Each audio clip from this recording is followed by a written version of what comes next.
How to join someone on Roblox without being friends with them. What's up everybody, welcome to another tutorial video where I'm gonna be showing you guys how you can easily join someone on Roblox without actually being friends with them.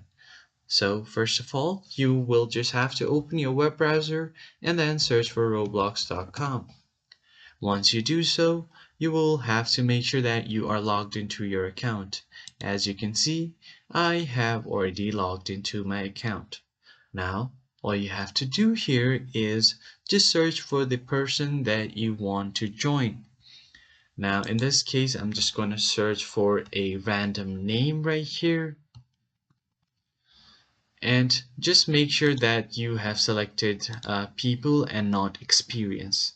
So once you search for people, it will show you all of the available results on your screen. So here, let's say if I want to join this person right here, all you have to do is not send them a friend request. You just have to click on these three dots and then click on follow.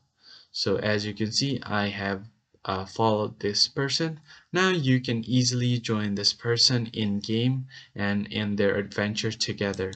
So that's pretty much it, guys. This is how you easily join someone on Roblox without actually sending them friend request or without being friends with them. I hope you found it helpful. I will see you next time.